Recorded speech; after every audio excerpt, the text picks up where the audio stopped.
The sound of the keys echoed in a steady rhythm throughout the office, as if each click were part of a silent symphony only Claire and Ryan knew.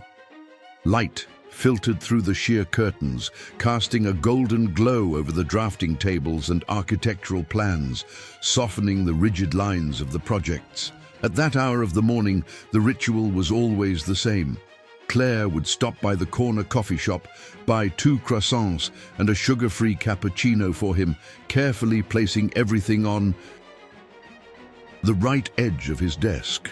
Ryan, without even looking up from his drawings, would murmur a curt "good morning," loaded with implicit recognition. Helen, their desk neighbor, often joked that Claire had a supernatural power to anticipate Ryan's thoughts before he even formulated them. It was true. She knew the exact moment he would ask to review a plan, which pens he preferred to sign contracts with, and even the time of day he needed complete silence. Working there for Claire was like participating in a precise choreography where every step was calculated and every gesture had a purpose. Ryan's studio was known for its almost military discipline and obsessive attention to detail. The models lined up on the shelves looked like small, untouchable works of art. And even the aroma of the place, a mix of polished wood, freshly brewed coffee, and paint, reflected that sense of control. Claire moved through this scene with the natural ease of someone who belonged, even though deep down she knew this wasn't exactly her destined place. Ryan, for his part, saw in her presence an extension of his own mind. It was hard to explain to others how this silent partnership worked. When he got lost in creative chaos, Claire was the one who restored order to the environment. When he forgot to eat, she would place a plate on the desk without asking. It wasn't just efficiency, there was a care there that he unconsciously feared losing. On that particular morning, something felt different. Claire was quieter than usual, and even Helen noticed the absence of her little witty remarks. As she adjusted a vase of flowers by the window, Claire watched Ryan closely, as if recording details to keep in memory. There was an almost melancholy delicacy to her gestures, but he, focused on the drafting table, didn't notice. The blue ceramic mug, a gift from her, made during one of the rare free weekends she had in the past year, rested in the corner of his desk, as always. The piece, slightly uneven at the rim, had become part of the scene, a silent reminder of something more personal between them. Claire knew that one day that mug would remain there alone, without her daily presence to fill it with coffee. The phone rang, and Claire answered with the impeccable professional tone she had cultivated over the years. While scheduling a meeting, taking messages and organizing papers, her eyes would occasionally glance at Ryan, as if measuring the right moment for something important. Helen, noticing her friend's restlessness, raised an eyebrow in a silent question. Claire just smiled sideways as if to say, "I'll tell you later." The wall clock read 9:45 when Claire placed a white envelope in the corner of Ryan's desk. He was so absorbed in lines and measurements that he didn't even notice the gesture. It was a simple movement, but heavy with the weight she felt on her shoulders. The envelope seemed to emit a tiny pulse of tension in the air, even while still closed. While waiting, Claire straightened her own desk, lined up her pens, and took a deep breath. Her workspace was less rigid than his. A family photo in a simple frame, a small notebook with sketches of ceramic pieces she dreamed of creating, and a tiny cactus that Helen joked survived just by sheer stubbornness. There, among papers and postponed dreams, she knew something was about to change. Helen approached with a file in hand, but upon seeing the envelope on Ryan's desk, paused. Briefly, "Are you really going to do this?" she whispered, incredulous. Claire simply nodded, a contained smile on her lips, but her eyes revealed the anxiety she felt. It was as if every second in that environment was being recorded more intensely than usual. On the other side of the room, Ryan finally looked up to grab the blue mug. The gesture, so banal in everyday life, now seemed loaded with meaning. Claire watched silently, and at that moment she was certain. The perfect dance they had, rehearsed for 7 years, was about to change forever.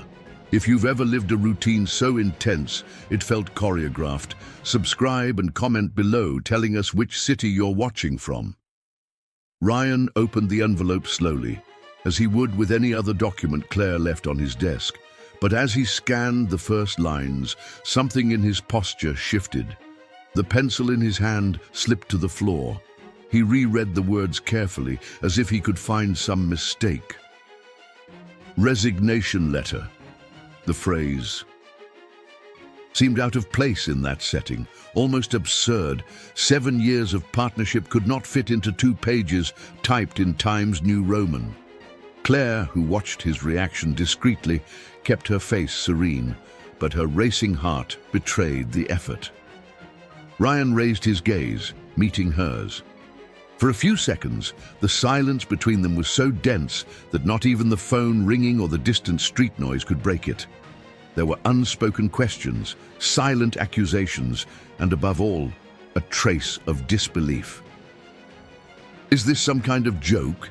he asked, his deep voice trying to retain the tone of authority he naturally assumed. Claire took a deep breath before answering. "No, Ryan, it's serious. I've decided to pursue a personal project. I'm opening a ceramics studio." The words came out calm, but inside her there was a storm. He leaned back in his chair, as if needing space to process the information. His eyes wandered around the room, resting for a moment on the blue mug. Claire noticed, but didn't comment. The irony was impossible to miss. That object made by her symbolized everything she was leaving behind. "Why now?" Ryan pressed, his brows slightly furrowed. "We're 1 month away from launching the office's most important project. You know I need you here." "Precisely because I know that," Claire replied firmly. "If I don't leave now, I'll keep postponing my dreams for another 7 years. I don't want my life to be just what Ryan needs." Helen, sitting at a distance, pretended to review documents but followed every word as if watching a movie about to change tone. There was a feeling in the air that this conversation marked the start of a week when anything could happen. Reconciliation, grudges, confessions, or final goodbyes. Ryan rested his elbows on the desk, hands clasped in front of his face. He knew Claire well enough to understand that when she made a decision, it was hard to reverse it. But part of him, driven by a mixture of pride and fear, was already planning a way to convince her. Claire, for her part, felt that with this letter she had set in motion the first domino that couldn't be stopped. The next morning, Ryan arrived earlier than usual. Claire was already there, organizing budget folders and reviewing the week's schedule. He didn't mention the letter. He simply gave a curt "good morning" and picked up the croissant she had left on the desk. The gesture, seemingly trivial, carried invisible tension, as if every crumb was part of a silent game they both knew was happening. While Claire took a call, Ryan went to the shelves with the models.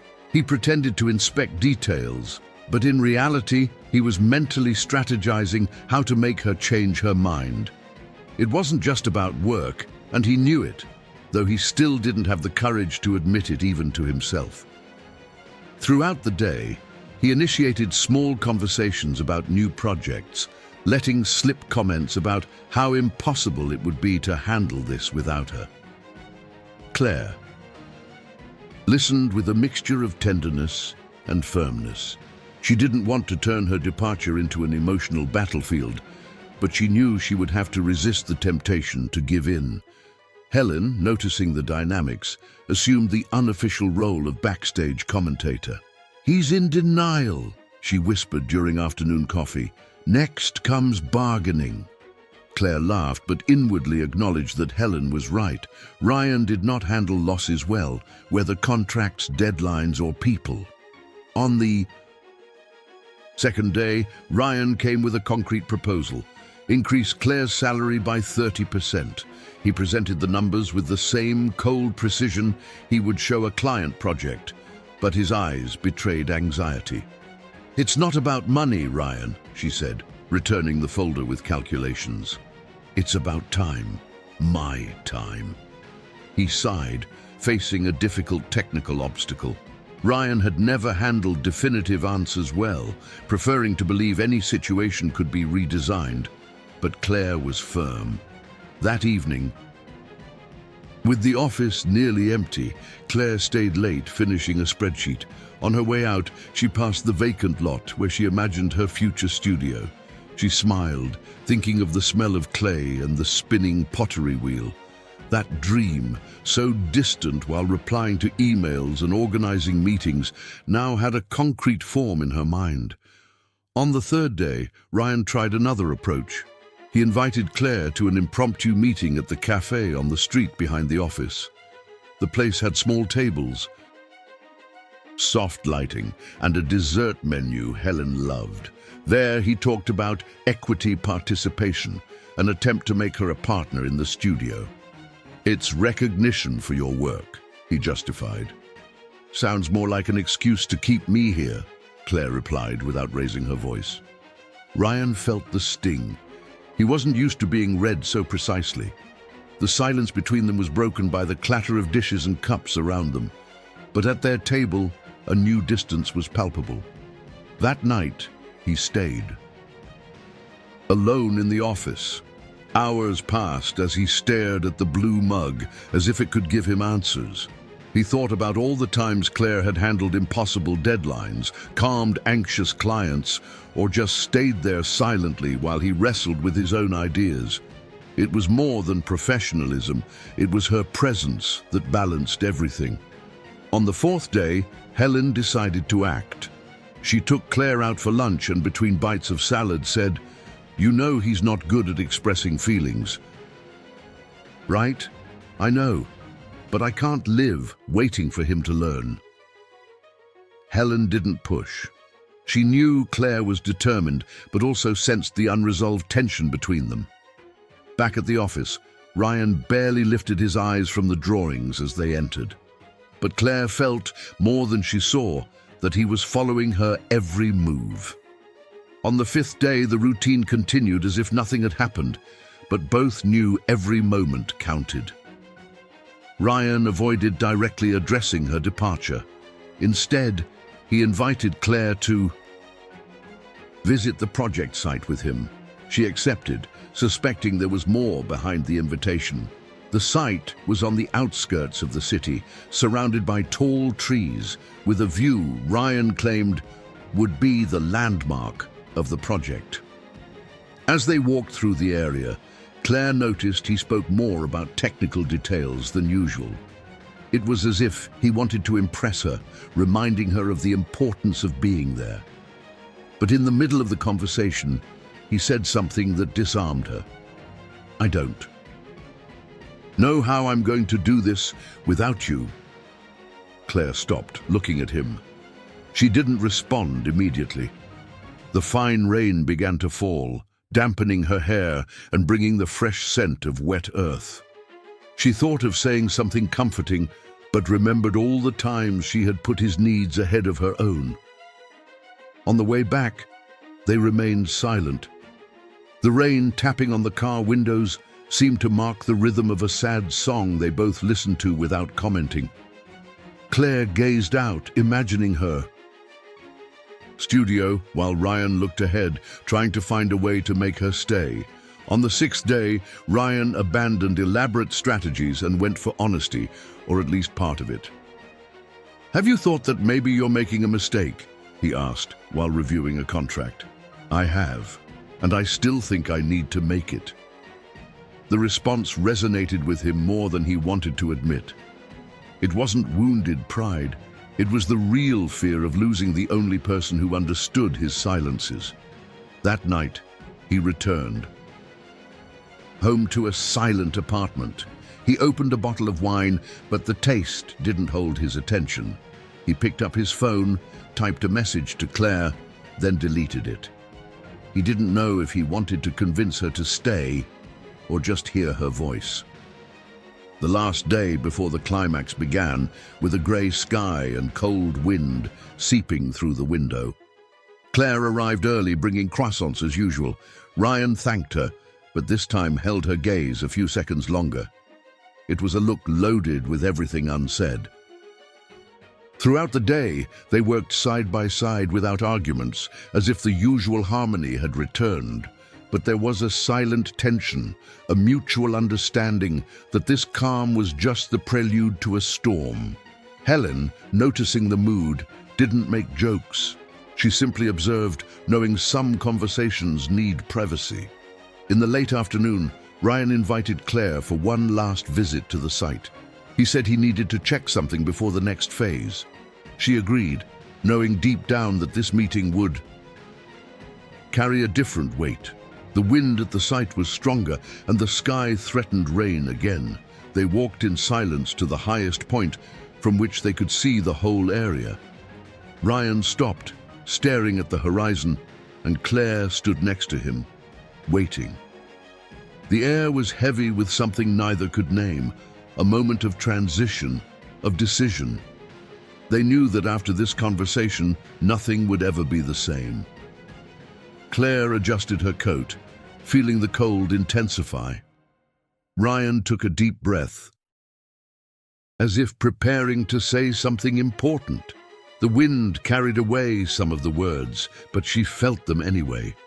And it was there, at the top of that lot, that they began to walk toward the point of no return, the moment when the decision would stop being merely professional and become deeply personal.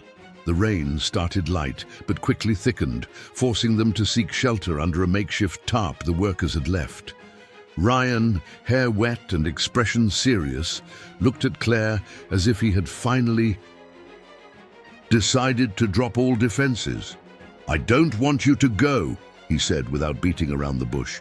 The words came almost like a whisper, but full of urgency. "It's not just about the work. It's about me." Claire felt her heart race, but held her gaze steady. "Ryan, you've never said anything like this before. In 7 years, it was always about what I could do for the office, the project, for you, but never about who I am." He ran a hand over his face, breathing deeply, as if trying to organize. Thoughts trapped for a long time. "I'm not good at this, Claire. I don't know how to show gratitude without trying to pay in some way. I don't know how to say what I feel without seeming weak."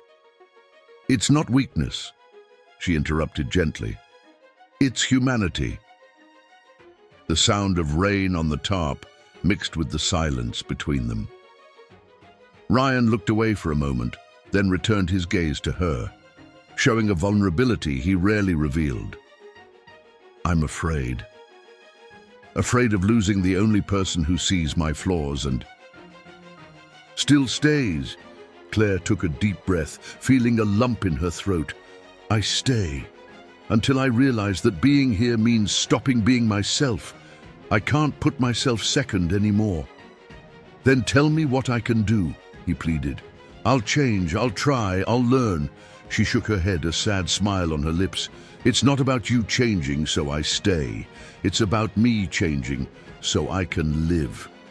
Ryan stayed silent, feeling the weight of that phrase. Outside, the wind moved the tarps and spread the scent of wet earth. Claire felt that in that moment he finally understood. "I wish it were different," he said, voice choked. "I wish your dream could fit here." "My dream fits anywhere, Ryan. It just won't fit if I don't make space for it myself." They looked at each other for long seconds, as if memorizing every detail. The sound of the rain, their quickened breathing, the tension in the air, everything engraved in memory like an early farewell. Claire reached out, lightly touching his arm.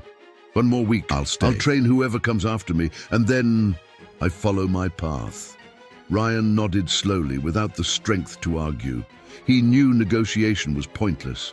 It wasn't a matter of logic, but necessity. And for the first time, he accepted that loving someone could also mean letting them go. Are you enjoying this story? Leave a like and subscribe to the channel. Now we continue with the video. The following week passed like a sigh. Claire arrived every day at the same time with croissants and sugar-free cappuccino. But there was something different in the way she moved around the office. Every gesture was a silent farewell, organizing files, labeling folders, leaving instructions for the new assistant.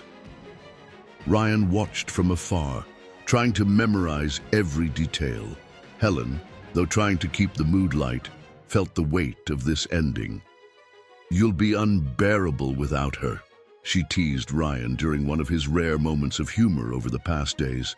He just smiled sideways, saying nothing. On the last day, Claire arrived early, carrying the blue mug, now carefully washed and wrapped in a soft cloth. She placed it on his desk, but didn't fill it with coffee. Ryan noticed the gesture and understood its meaning. It was the end of the daily choreography they had shared for 7 years. They worked side by side until lunchtime, avoiding deep conversations. When it was time, Claire said goodbye to the colleagues and returned to Ryan's desk.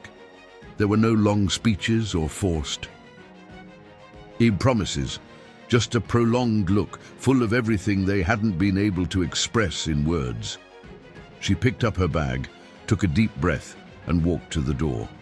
Ryan remained seated, hands clasped over the desk, feeling that any words would be insufficient. When the door closed, the office silence felt heavier than ever. The blue mug remained empty, like a small monument to the story they had lived. Ryan knew he wouldn't use it again, but he didn't remove it either. It was a symbol that sometimes loving someone means letting them go, even